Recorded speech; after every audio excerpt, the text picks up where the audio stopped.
মানুষকে ঠকিয়ে জান্নাতের আশা ছেড়ে দিন, কারণ সৃষ্টিকর্তা দয়াবান কিন্তু ন্যায় বিচারক। এই পৃথিবীতে অনেক মানুষ আছে মানুষকে ঠকায়, মানুষকে কষ্ট দেয়, মানুষের ভিতরটা ছারখার করে দেয়, মানুষের সাথে চিট করে, এটার পরে আবার ইবাদত করে, আবার আশা করছে যে জান্নাতে যাবে। ইম্পসিবল, কোনো অবস্থাতেই না।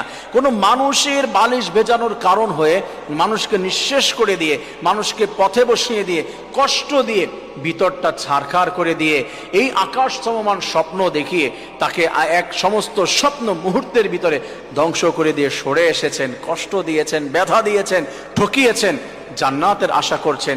হায় রে, আপনার মতো বোকা মানুষ তো এই পৃথিবীতে আর কেউ হতে পারে না। মনে রাখবেন, সৃষ্টিকর্তা অবশ্যই দয়ালু কিন্তু ন্যায় বিচারক। আপনি কাউকে ঠকিয়েছেন, এই দুনিয়াতে আখিরাতে আল্লাহ তাআলা আপনাকে ঠকাবে, 100% ঠকাবে, কোনো অবস্থাতেই না। আল্লাহ বলছে, তুমি যদি কাউকে একবার ধোঁকা দাও, এই পৃথিবীতে 10 বার ধোঁকা খাবে। তুমি যদি কাউকে 1000 টাকা লস করাও, এই পৃথিবীতে 10,000 টাকা লস করবে, তারপরে তুমি বিদায় নিবে। কাউকে তুমি কষ্ট দিয়েছো, এই কষ্ট তুমি ভোগ করবে, তারপরে তুমি বিদায় নিবে। তার আগে আল্লাহ তাআলা তোমাকে পৃথিবীর থেকে ডাক দিবেন না, পৃথিবীর থেকে বিদায় দিবেন না। আমার প্রিয় ভাইয়েরা, আল্লাহ দয়ালু, আল্লাহ ক্ষমা করে দেয়, আল্লাহ মাফ করে দেয়, কিন্তু ন্যায় বিচারক। কারণ আপনি কাউকে কষ্ট দিয়েছেন,